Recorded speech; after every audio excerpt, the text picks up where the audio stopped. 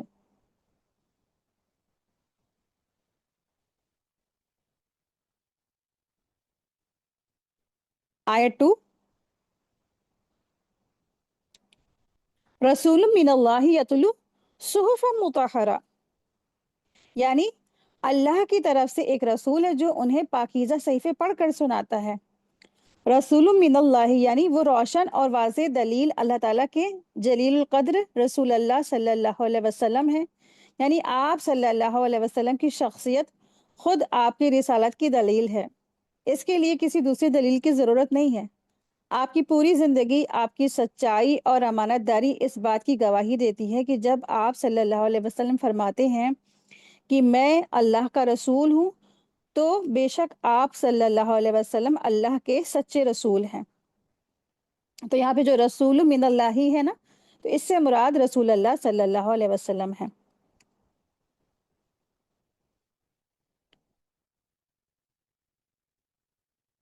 اس کے علاوہ جو قرآن آپ صلی اللہ علیہ وسلم اور اہل کتاب اور مشرکوں کو پڑھ کر سناتے ہیں جبکہ آپ امی تھے، وہ بھی آپ کی رسالت کی سب سے بڑی دلیل ہے۔ ایک امی ہونے کے بعد آپ نے ایسا معجزہ نما کلام پیش کیا، یعنی کہ معجزے والا کلام پیش کیا جس کی مثال پیش کرنے سے عرب کے تمام فقہا، فصحا اور بلغا عاجز ہو گئے، یعنی کہ لینگویج میں ایکسپرٹ جو عربک ہوتے ہیں وہ اس کلام سے عاجز ہو گئے، یعنی سر تسلیم خم کر دیا اس قرآن کے آگے۔ اتنا زبردست یہ قرآن مجید اللہ پاک نے نازل فرمایا۔ یتلو صحفا مطہرہ، یعنی اس آیت کی یہاں پہ دو مطلب ہیں۔ پہلا مطلب یہ ہے کہ جو قرآن آپ صلی اللہ علیہ وسلم پیش کرتے ہیں وہ ہر طرح کی تحریف، اضافہ، تبدیلی اور حذف سے پاک ہے، وہ انسانی دخل اندازی سے بھی محفوظ ہے، جبکہ اہل کتاب کی کتابوں میں تحریف اور انسانی اضافے اور کچھ چیزوں کے حذف کی مثالیں موجود ہیں۔ اس آیت کا دوسرا مطلب یہ بھی ہے کہ قرآن کی تعلیم نہایت پاکیزہ ہے، وہ کسی نبی کی سیرت اور کردار کو داغدار نہیں بناتی، جبکہ اہل کتاب کی کچھ کتابوں میں کچھ انبیاء علیہ السلام کی طرف ایسی باتیں منسوب کی گئی ہیں جو ان کے شان کے خلاف ہے۔ قرآن ان غلط باتوں سے انبیاء علیہ السلام کو پاک اور بری قرار دیتا ہے۔ جیسے قرآن کریم میں یوسف علیہ السلام کے بارے میں نا کتنی صاف باتیں لکھی ہیں اور ان کے بارے میں بالکل پاکیزی باتیں لکھی ہیں، لیکن اہل کتاب کی کتابوں میں ان کے بارے میں کچھ صحیح باتیں نہیں لکھی ہیں۔ تو قرآن ہر انبیاء، ہر رسول کے بارے میں پاک اور بری باتیں قرار دیتا ہے۔ اور یہاں پہ جو لفظ آیا ہے یتلو صحف مطہرہ، تو پاک صحیفوں سے کیا مراد ہے؟ تو پاک صحیفوں سے مراد قرآن مجید ہے جو لوح محفوظ میں پاک صحیفوں پر لکھا ہوا ہے۔ آیت 3 ہے، فیہا کتب قیمہ، یعنی جن میں صحیح اور درست احکام ہو۔ اللہ تبارک تعالیٰ نے جو ہمیں دین دیا ہے تو وہ درست اور صحیح ہے، اور احکام بالکل پرفیکٹ ہیں۔ فیہا کتب قیمہ، یعنی یہاں جو لفظ آیا ہے کتب، کتب سے مراد دین کے احکام ہیں، اور قیمہ جو لفظ آیا ہے، قیمہ کا مطلب ہے سیدھا اور معتدل، یعنی ان پاک صحیفوں میں ایسے احکام موجود ہیں جو بالکل صحیح، حق اور انصاف پر مبنی ہے، اور انسان کی دنیا اور آخرت کی بھلائی کا ذریعہ ہے۔ ان احکام میں کوئی بھی ٹیڑھا پن نہیں ہے، ظلم یا ناانصافی نہیں ہے، بلکہ یہ انسان کو سیدھی راہ دکھانے والے ہیں اور دین اور دنیا کی بھلائی کا ذریعہ ہیں۔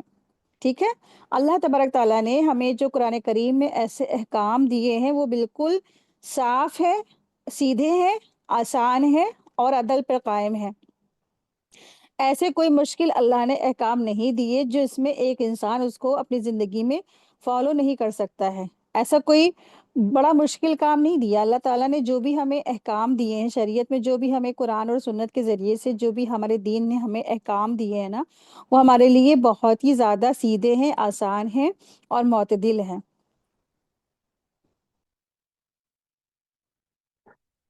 آیت دیکھیں، آیت نمبر 4 ہے،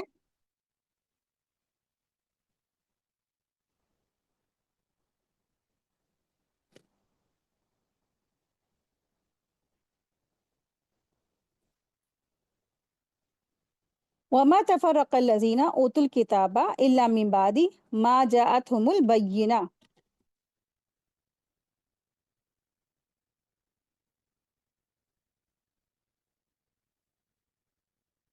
اہل کتاب، یہاں پہ اہل کتاب کے بارے میں بات ہو رہی ہے، اور جن لوگوں کو کتاب دی گئی تھی یعنی اہل کتاب، ان میں تفرقہ اس وقت پیدا ہوا جبکہ ان کے پاس پہلے ہی واضح احکام آ چکے تھے۔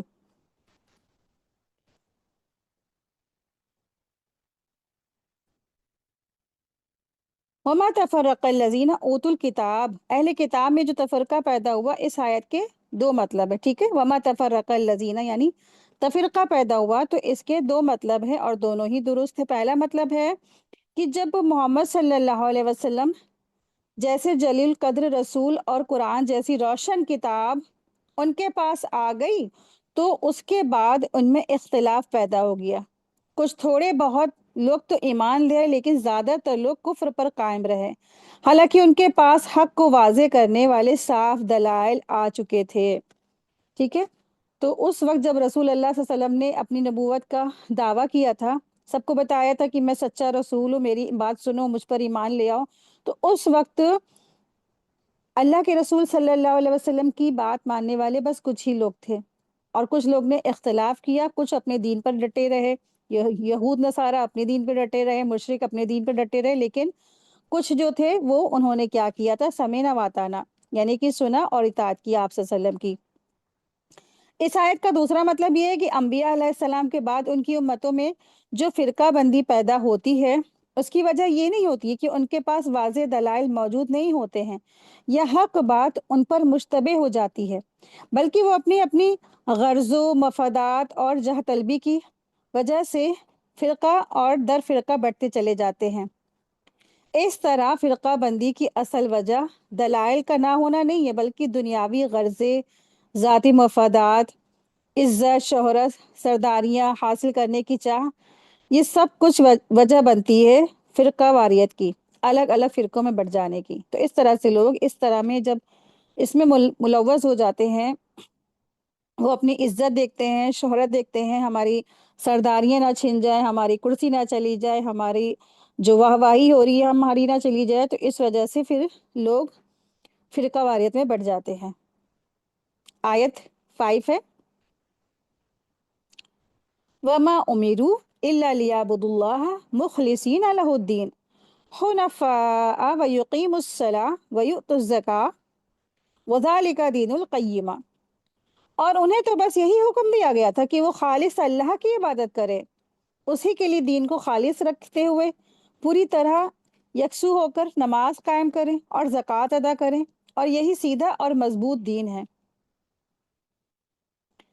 یہاں پر جو لفظ آیا ہے وَذَلِكَ دِينُ الْقَيِّمَةِ، تو دین قیمہ سے مراد ایسا مضبوط اور قائم دین ہے جو حضرت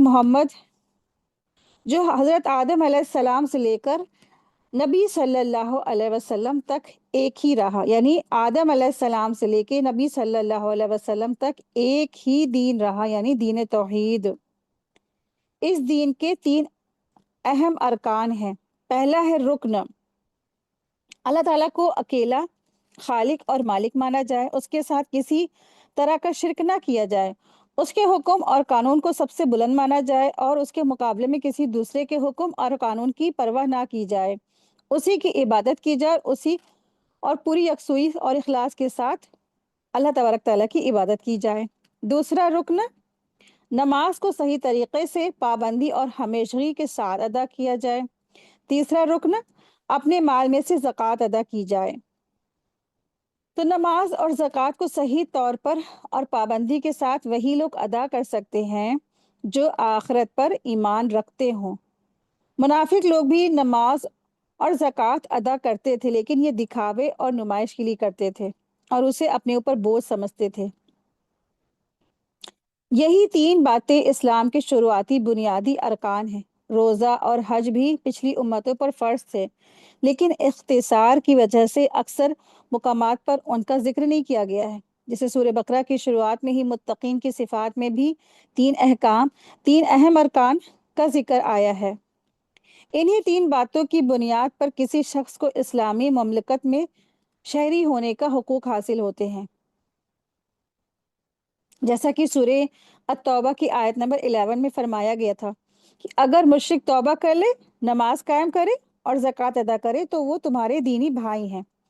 اسی طرح رسول اللہ صلی اللہ علیہ وسلم نے اپنی زندگی کے آخری دنوں میں فرمایا تھا، مجھے حکم دیا گیا ہے کہ میں لوگوں سے اس وقت تک جہاد کروں جب تک وہ لا الہ الا اللہ محمد رسول اللہ کی گواہی نہ دے، نماز قائم نہ کریں، زکوٰۃ ادا نہ کرے، اور وہ ایسا کر لیں تو ان کی جانیں اور مال مجھ سے محفوظ ہو جائیں، سوائے اس کے کہ اسلام کے کسی حق کی وجہ سے ان سے یہ حفاظت واپس لے لی جائے، اور ان کے دلوں کا معاملہ اللہ تعالیٰ کے سپرد ہے۔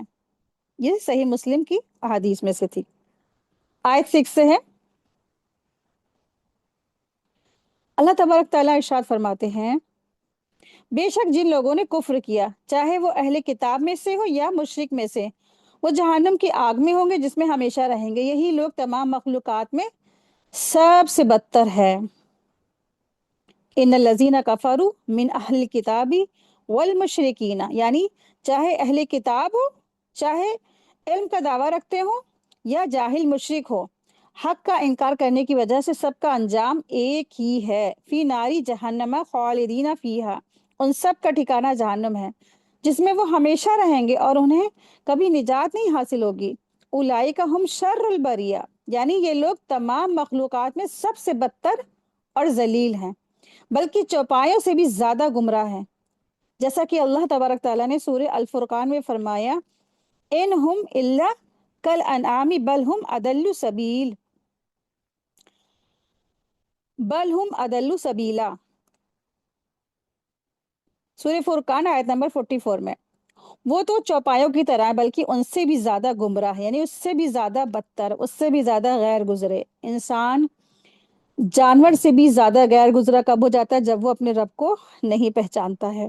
آپ سوچے ذرا کہ ایک انسان، اور اس کو سب سے بدتر کہا گیا، یہاں تک کہ وہ جانوروں سے بھی زیادہ بدتر ہے۔ کیوں؟ کیونکہ جانور تو اپنے مالک اور اس کے دیکھ بھال کرنے والوں کو پہچانتا ہے، لیکن ایک انسان جو اپنے خالق اور مالک کو پہچانتا ہی نہیں۔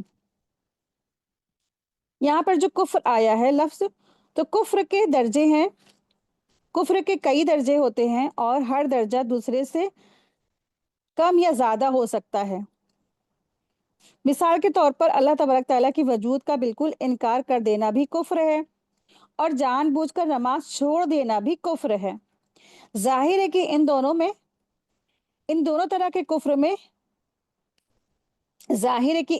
طرح کے کفر کا درجہ ایک جیسا نہیں ہو سکتا ہے۔ یہود اللہ تعالیٰ اور اس کے فرشتوں، اس کی کتابوں اور آخرت پر ایمان رکھتے تھے، لیکن ساتھ ہی وہ یہ بھی کہتے تھے کہ ہم اللہ کے چہیتے اور پیارے ہیں اور ہمیں جہنم کی آگ صرف کچھ ہی دن کے لیے چھوئے گی۔ اللہ تبارک تعالیٰ نے ان کے اس عقیدے کو بھی کفر قرار دیا۔ ظاہر ہے کہ ان کا کفر مشرکوں کے کفر سے کم درجے کا تھا، کیونکہ مشرک تو انسان کی دوبارہ زندگی اور آخرت کے ہی قائل نہ تھے۔ اس آیت میں کفر کی تمام قسمیں مراد ہیں۔ آیت 7 ہے،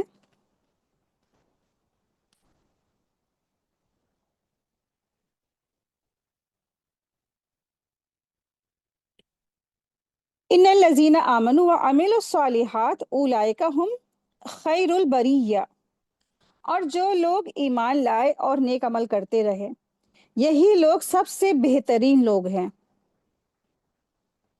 یہی لوگ سب سے بہترین مخلوق ہیں۔ اولئک ہم خیر البریہ، یہاں پر جو لفظ آیا بریہ، بریہ لغت کے اعتبار سے اس کا روٹ ورڈ ہے با را حمزہ، اور یہ برا سے مشتق ہے، جس کا مطلب ہے کسی چیز کو عدم سے وجود میں لانا۔ اس لیے ہر وہ چیز جو وجود رکھتی ہے بریہ میں شامل ہے، یعنی پوری مخلوق۔ اس میں ساری کائنات، زمین اور آسمان اور دوسرے سیارے بھی شامل ہیں۔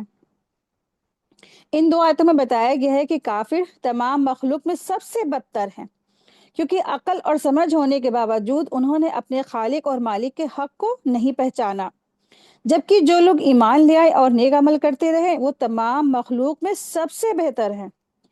یہاں تک کہ فرشتوں سے بھی بہتر ہیں۔ اس کی وجہ یہ ہے کہ فرشتوں کو خیر اور شر میں سے چننے کا اختیار نہیں دیا گیا ہے، اسی لیے کہ فرشتوں کو خیر اور شر میں سے چننے کا اختیار نہیں دیا گیا، کیونکہ وہ اللہ تعالیٰ کے حکم کے مطابق ہی عمل کرتے ہیں، جبکہ مومن اپنی مرضی اور اختیار سے اللہ کی اطاعت کرتے ہیں۔